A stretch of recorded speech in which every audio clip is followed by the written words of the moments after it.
First off, I want to thank everyone for showing up. By the way, I'm a fan of night meetings as well. We are here. This has been a long journey here. 2015 was the first opportunity we had to at least have some action, but we've been having this conversation for about 8 years now.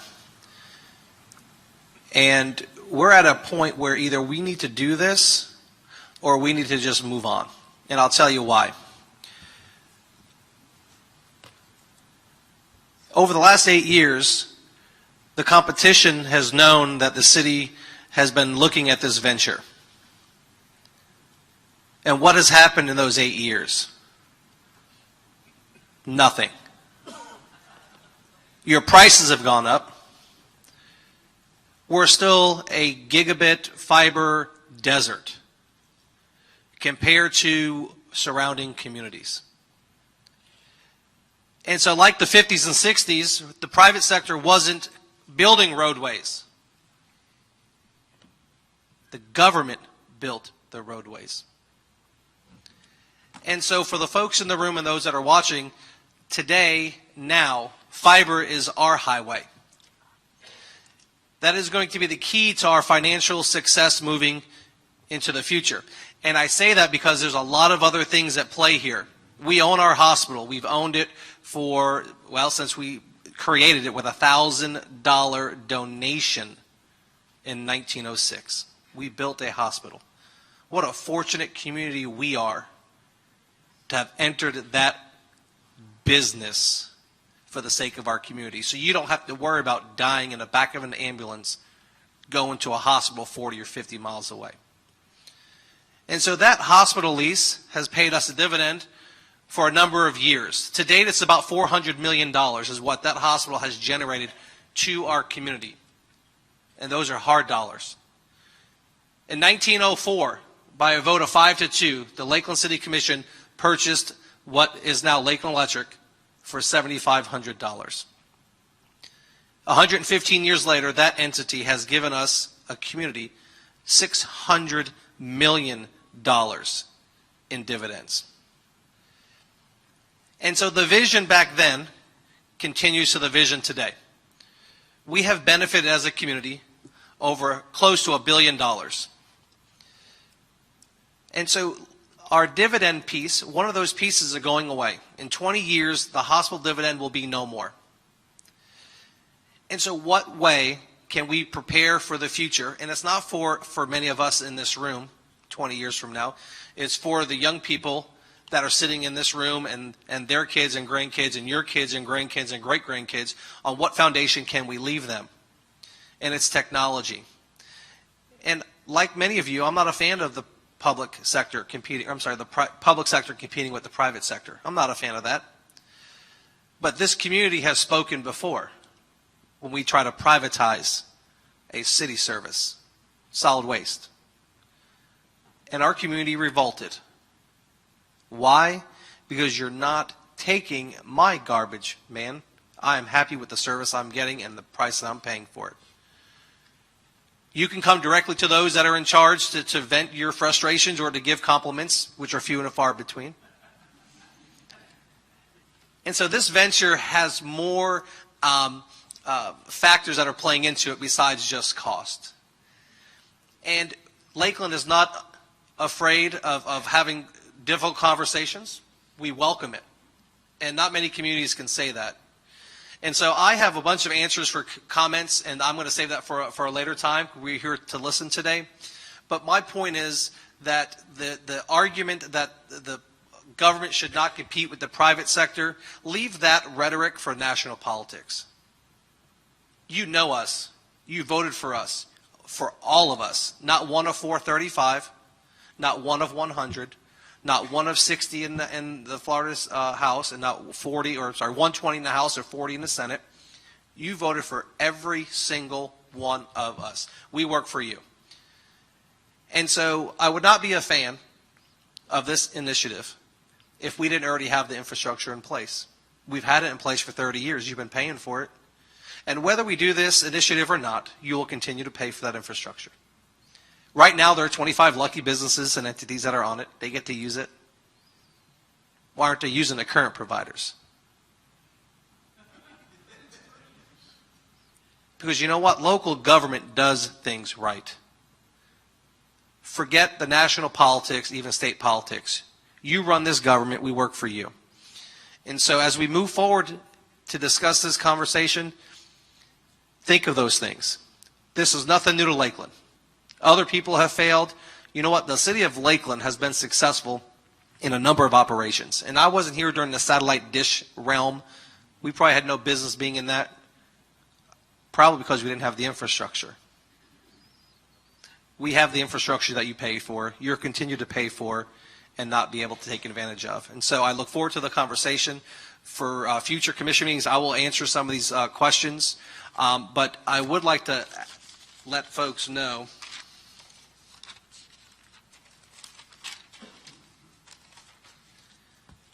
that with working with the city, we do have a fiber map. Many people have asked, and I'm sure my colleagues have, hey, how close is the fiber to me? Where is it? And so hopefully over the next few days, we'll be able to post a Google fiber map that overlays our city and our fiber infrastructure, and you can see how close it is to you. In many places, they use the last mile. It's not miles, it's feet. In some business districts, it's inches. And so hopefully once that's published, we'll make sure that we put that on our Facebook or our website. Also, there's Lakeland Fiber Now Facebook page to stay up to date on what's happening with this initiative, and also Gigabit Lakeland Facebook page. And to conclude, this is not an us versus them. This is an us for us. We don't need to depend on anyone to take care of our community. We'll do it ourselves. We'll pay for it ourselves, and we'll benefit ourselves. So thank you very much for being here. Commissioner Madden. I love seeing this room full of people. It's so exciting. Sometimes we're very lonely at our meetings, wondering if anyone's listening. So thank you for coming and sharing your opinions. And I had a couple of questions that I'm just going to present, and then I can maybe talk to the folks afterwards who said that they were experts. One of them was that was initial question for me, was to add the millimeter wave radio or some kind of 5G element to extend Wi-Fi from the fiber assets as a lower last mile cost. It was my understanding that there are some things with interference with the millimeter wave. The spectrum can't go through trees, severe rain, which we have a lot of in Florida.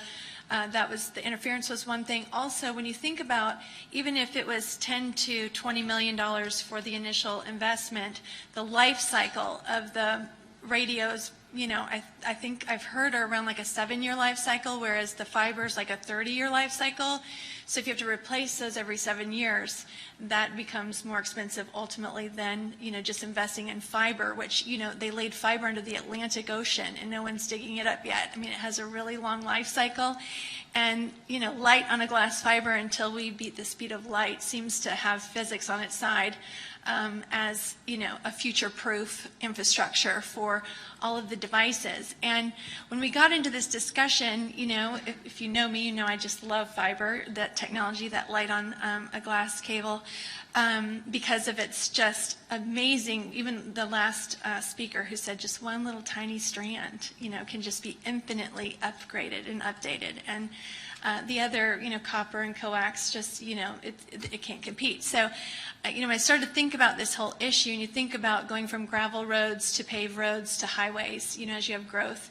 It's kind of what's happened with the exponential increase in travelers on this infrastructure. It just causes congestion, as people, 6 kids, we've got video games and iPads and phones, and all of a sudden I'm like, why is this all slowing down? So it's not that, our private companies are our nemesis. It's just that we have roads that more and more devices are trying to travel on, so there's a lot more congestion.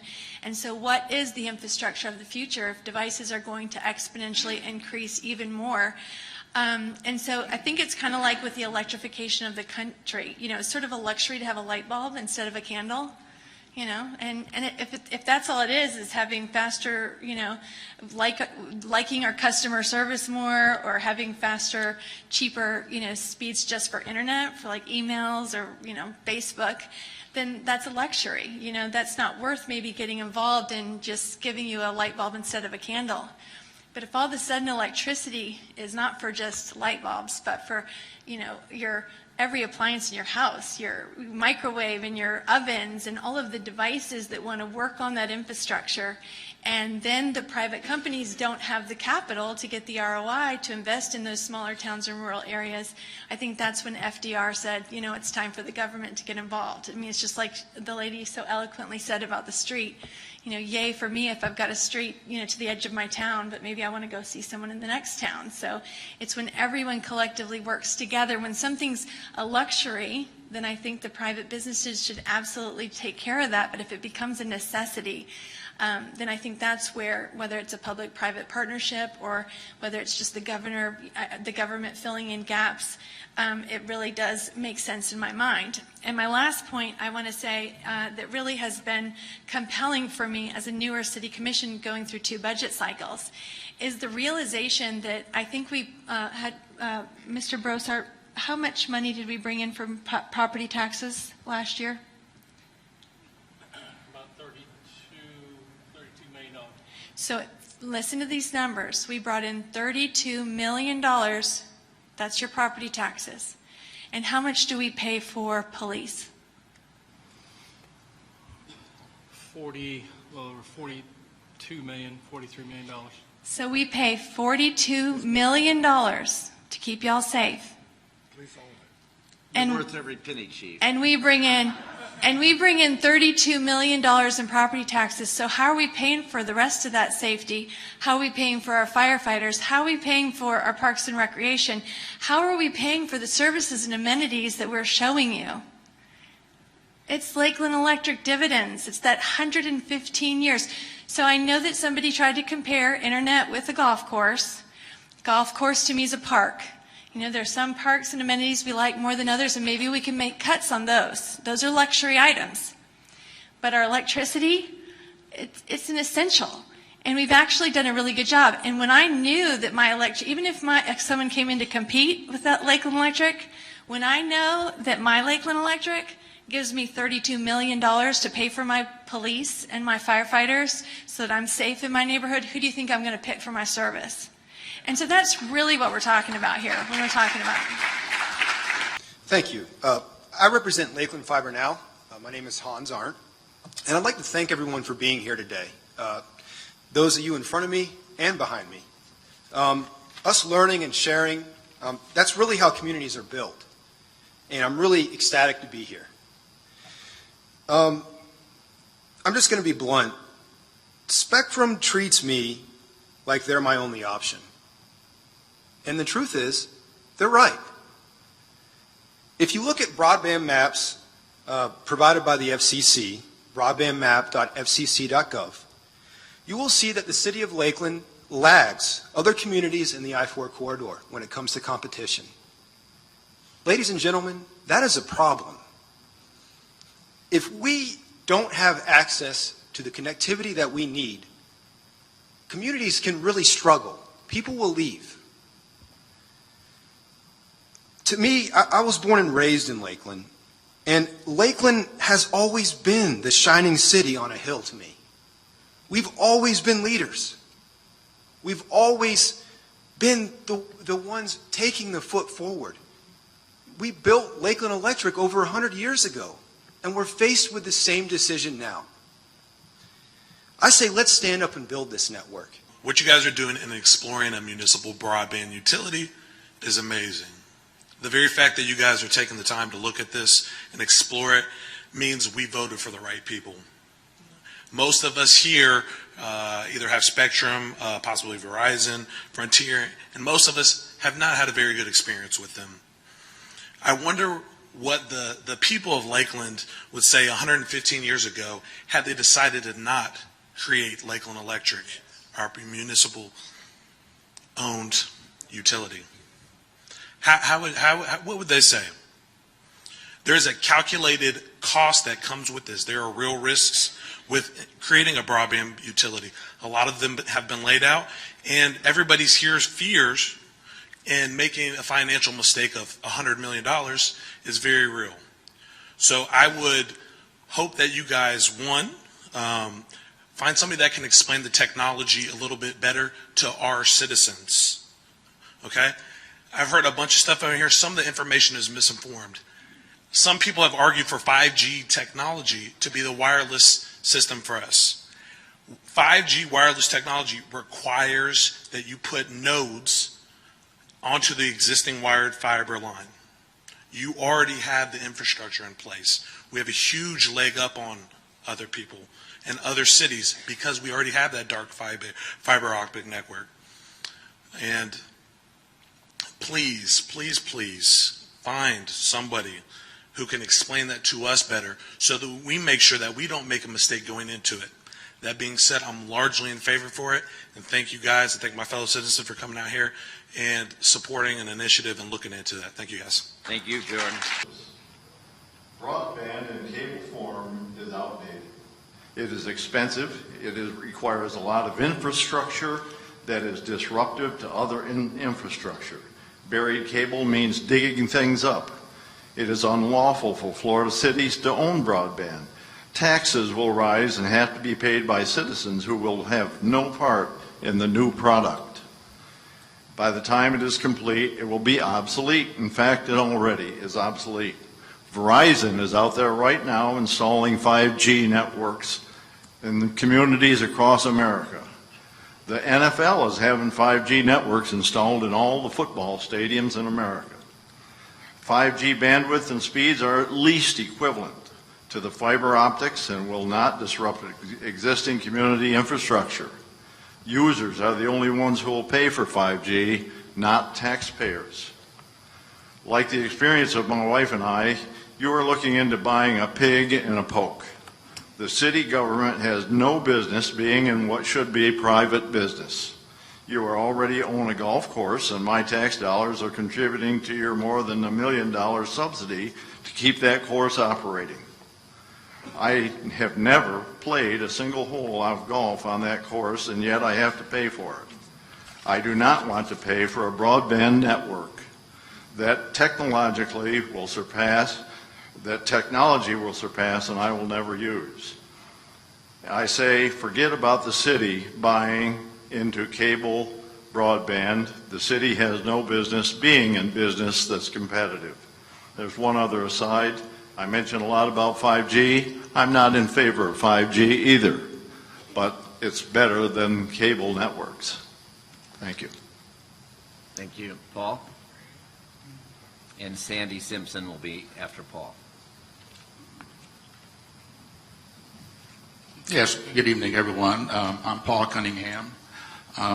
Very well informed in this. I've been to most of the commission meetings this summer opposing this, what I have called the biggest scam to hit Lakeland in our lifetimes, a $97 million scam based on speculation, assumptions, no facts. It was decided by the previous commission 4 years ago that it was not a good idea for Lakeland because it was expensive, risky, speculative, unknown, and as the previous speaker said, it's not the government's business to get into business to compete with anyone, whether we're selling internet or shoes or cars or anything else. And you'll find out that the state laws that Florida has that protect the taxpayers from ventures just like this in the broadband make this virtually illegal for Lakeland to do. You cannot compete with the competition. You cannot use tax dollars to fund this. You tried to get the competition years ago to go into a partnership. They didn't want that. They didn't need that. You had nothing to offer. You wanted a piece of the action, but they have twice the fiber that Lakeland has. They don't need anything that Lakeland has, so you thought, well, we'll just do it on our own. But state laws, fortunately for us taxpayers, do not allow that. You want to partner with them, that's one thing. Compete directly, head to head, that's another. And as far as the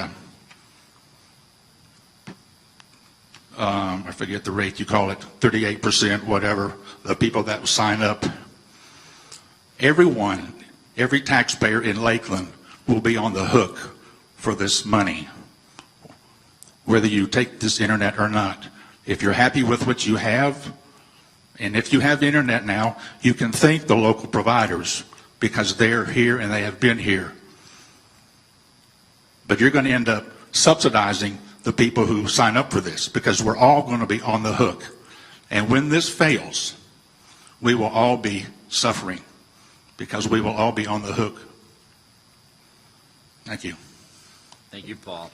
Sandy Simpson, and then after that, P.D. Sterling.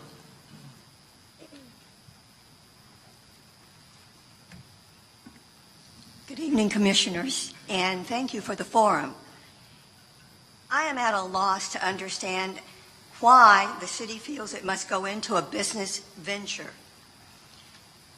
Your job is priority is the citizens of Lakeview, their well-being, and there are so many issues involved in this. I'm going to take one area, one issue. Imagine $97.5 million, what that could do for our infrastructure, our schools, our water challenges, our public safety. Quite frankly, when my house is burning down and I don't have a fireman, I don't want you to come to me and say, well, darling, you have broadband. It's not going to work. There's so many issues that we could work on, but we have to really think this. I'm one small voice, homeowner in Lakeland, and if you feel you must spend $97.5 million, spend it more wisely, spend it to benefit all the citizens. Do not rethink this venture. Scrap it. Thank you, Sandy.